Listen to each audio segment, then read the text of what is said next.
কি গো, আর কতক্ষণ? আমি কি আজ না খেয়ে অফিস যাব? চিৎকার করে উঠল সুজয়।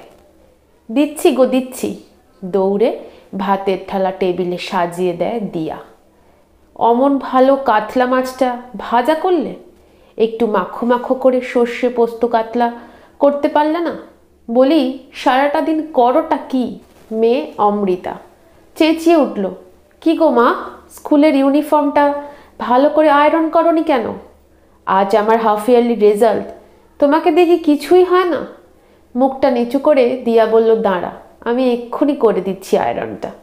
ছেলে পার্থ চেঁচিয়ে বলল, আমার টিফিন কোথায় মা? দিয়া পড়িমড়ি করে ওর টিফিন বক্সটা নিয়ে আসতেই বক্স খুলে ছেলে বেজায় মুখে চিৎকার করে উঠল, আবার জ্যাম পাউরুটি? বললাম যে একটু এগ চাও বানিয়ে দিতে।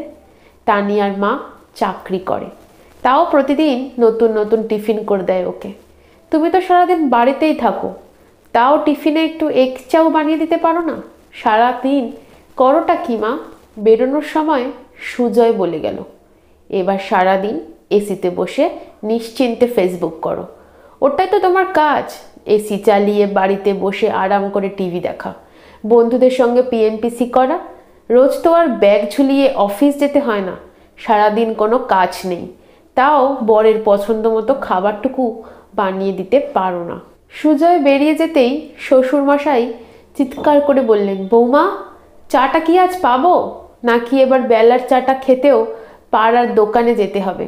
না না বাবা, তা কেন, আমি এক্ষুনি আসছি। এক হাতে কপালের ঘাম মুছতে মুছতে চা নিয়ে ঘরে ঢুকলো দিয়া। গরম চা তাড়াহুড়ো করে ঢালতে গিয়ে হাতে পড়ে গেছে। যন্ত্রণায় মুখ বিকৃত। শ্বশুর চেয়েও দেখলেন না, উল্টে বিরক্ত মুখে বললেন, চাটা দিতেও এত দেরি করো বৌমা? সারাদিন যে কী করো তা ভেবেই পাই না। বৌমা, বাতের ব্যথার তেলটা কি মালিশ করে দেবে, নাকি আমাকে নিজেকেই তা করতে হবে? শাশুড়ির গলা উচ্চস্বরে। এক্ষুনি যাচ্ছি মা। শ্বশুরের এঁটো কাপ তুলে শাশুড়ির ঘরে দৌড়লো দিয়া। শাশুড়ি টিভিতে সিরিয়াল দেখতে ব্যস্ত। ওর পোড়া হাতে মলম লাগানোর কথা ভুলে গিয়ে শাশুড়ির পায়ের কাছে বসে তেল মালিশ করতে লাগলো দিয়া। সবার খাওয়া দাওয়া শেষ। দিয়া বেসিনে বাসন মাজতে ব্যস্ত। কলিং বেল বেজে উঠল। পার্থ বাড়ি ফিরল।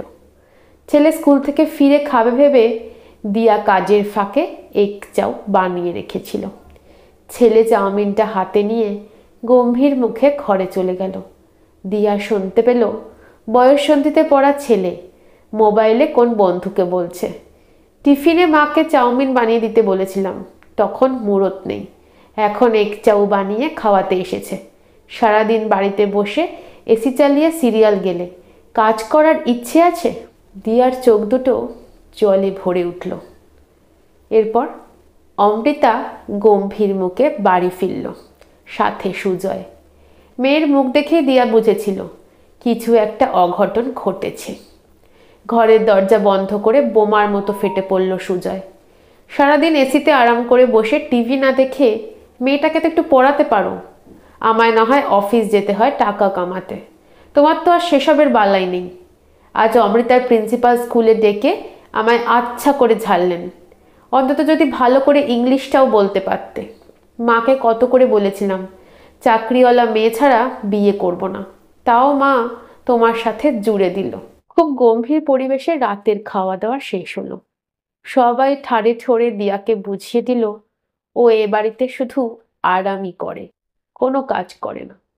গভীর রাত, বাকি সবাই ঘুমিয়ে পড়েছে, একাকী জেগে বসে আছে দিয়া। বিয়ের পর থেকে ধীরে ধীরে দিয়ার থাকা সলতেটার মতোই ও একাকী পুড়ছে। আজ সলতের বুকটাও চলে গেছে, এবার নিভে যাওয়ার পালা। একটা ছোট্ট ট্রলিতে নিজের জিনিসগুলো গুছিয়ে নিল দিয়া। একটা চিরকুট লিখল, যোগ্য গৃহবধূ হওয়ার দৌড়ে যোগ্য হতে পারলাম না, তাই আমি চললাম। বেডসাইড টেবিলে চিরকুটটা ভাঁজ করে রেখে ধীরে ধীরে দরজা খুলে নিজের হাতে সাজানো সংসারটার দিকে একবার ফিরে তাকালো দিয়া। তারপর হারিয়ে গেল রাতের গভীরে। আজ সকালে সুজয়কে কেউ ডেকে দেয়নি। সুজয় ঘুম চোখে পাশে রাখা মোবাইলটা দেখে চমকে গেল। এ কি 8টা বাজে?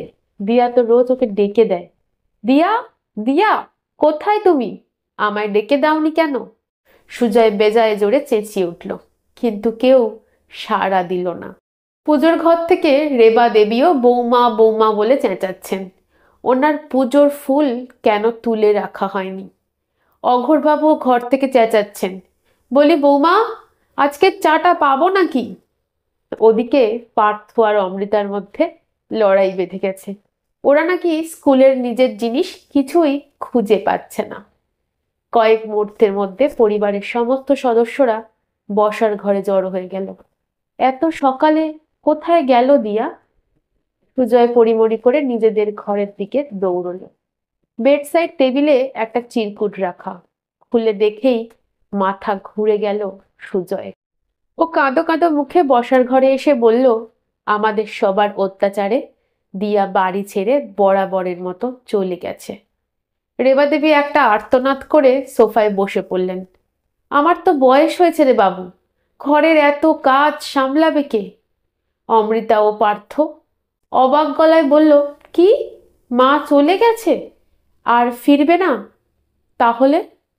তাহলে ওদের চোখে জল।